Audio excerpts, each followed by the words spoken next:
Hi friends, ഞാനിന്ന് ചെയ്യാൻ പോകുന്നത് ഉണക്കമാങ്ങ ചേർത്തുകൊണ്ടുള്ളൊരു മീൻ കറിയാണ്.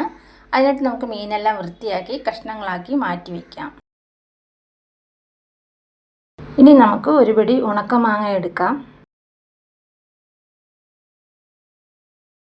അതിൽ കുറച്ച് വെള്ളം ഒഴിച്ച് നമുക്കൊരു 1/4 മണിക്കൂർ കുതിരാൻ വയ്ക്കാം.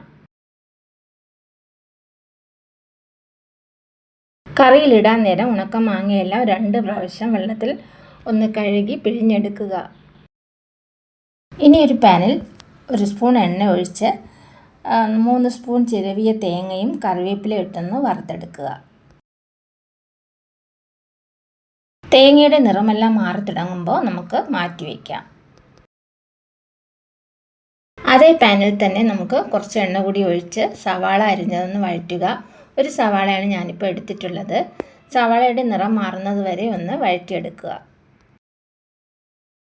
സവാളയുടെ നിറമെല്ലാം മാറി തുടങ്ങുമ്പോൾ നമുക്ക് പൊടികളൊക്കെ ചേർത്ത് കൊടുക്കാം. ഞാനിപ്പോൾ 2 സ്പൂൺ ഫിഷ് കറി മസാലയാണ് എടുത്തിട്ടുള്ളത്. 2 സ്പൂൺ കാശ്മീരി ചില്ലി പൗഡർ കൂടി ചേർത്ത് കൊടുക്കാം. 1/4 സ്പൂൺ വറുത്ത ഉലുവ കൂടി ചേർത്ത് കൊടുക്കാം. പൊടികളൊക്കെ നമുക്ക് നന്നായിട്ടൊന്ന് മൂപ്പിച്ചെടുക്കണം. ഇനി ഇവയെല്ലാം ഒന്ന് തണുക്കാൻ വയ്ക്കുക. തണുത്ത ശേഷം നമുക്ക് മിക്സിയിലിട്ട് നന്നായിട്ടൊന്ന് അരച്ചെടുക്കണം. ഇനി ഒരു ചട്ടിയിൽ 1 തക്കാളി, 1 കഷ്ണം ഇഞ്ചി, 3 പച്ചമുളക് അരിഞ്ഞത് ഇട്ട് കൊടുക്കാം. കൂടെ തന്നെ അരപ്പിൻ്റെ വെള്ളവും കൂടി ഒഴിച്ചു കൊടുക്കാം. കൂടുതൽ വെള്ളം ആവശ്യമെങ്കിൽ കുറച്ചുകൂടി വെള്ളം കൂടി ചേർത്ത് കൊടുക്കാം. ഉപ്പ് ശ്രദ്ധിച്ച് വേണം ചേർത്ത് കൊടുക്കാൻ. നമ്മൾ ചേർക്കുന്ന ഉണക്കമാങ്ങയിൽ ഉപ്പുള്ളതാണ്. നമ്മൾ എത്ര പിഴിഞ്ഞെടുത്താലും അതിലൊരു ചെറിയ ഉപ്പിൻ്റെ ടേസ്റ്റ് ഉണ്ടാവും. അതുകൊണ്ട് ഉപ്പ് നോക്കി ഇട്ട് കൊടുക്കുക. ഇനി ഒന്ന് തുറന്ന് നോക്കാം. അരപ്പെല്ലാം നല്ല തിളച്ച് വരുന്നുണ്ട്. ഇനി നമുക്ക് അരിഞ്ഞ് മാറ്റി വെച്ചിരിക്കുന്ന മീൻ കഷ്ണങ്ങൾ ചേർത്ത് കൊടുക്കാം. ഇനി ഇവയെല്ലാം ഒന്നുകൂടി മിക്സ് ചെയ്ത ശേഷം വീണ്ടും നമുക്കൊന്ന് മൂടി വേവിക്കണം.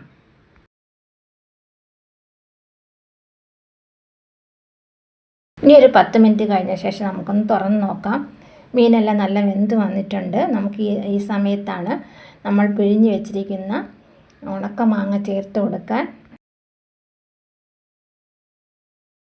മാങ്ങയെല്ലാം നന്നായിട്ടൊന്ന് ഇളക്കി യോജിപ്പിച്ച് കൊടുക്കുക.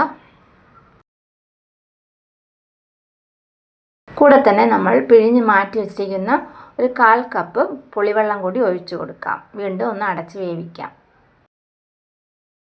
മീൻ കറിയൊക്കെ എങ്ങനെയുണ്ടെന്ന് നോക്കാം. ഇപ്പോൾ തിളച്ച് വരുന്നുണ്ട്. നല്ല മണവും വരുന്നുണ്ട്. അടിപൊളിയായിട്ടുള്ളൊരു ഫിഷ് റെസിപ്പിയാണിത്. എല്ലാവരും ഒന്ന് ട്രൈ ചെയ്ത് നോക്കുക. ഇനി നമുക്ക് കുറച്ച് പച്ച വെളിച്ചെണ്ണ ഒഴിച്ചു കൊടുക്കാം. കുറച്ച് കറിവേപ്പില കൂടി ഇട്ട് കൊടുക്കാം. ഇനി സ്റ്റൗ ഓഫ് ചെയ്ത ശേഷം മൂടി വയ്ക്കാം.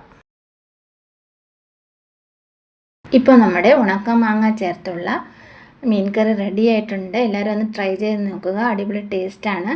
മാങ്ങ കിട്ടാനില്ലാത്ത സീസണിൽ നമുക്ക് ഇതുപോലെ ഉണക്കമാങ്ങ തയ്യാർ ചെയ്ത് വെച്ചിരുന്നാൽ ഇതുപോലെ മീൻ കറി തയ്യാറാക്കാവുന്നതാണ്.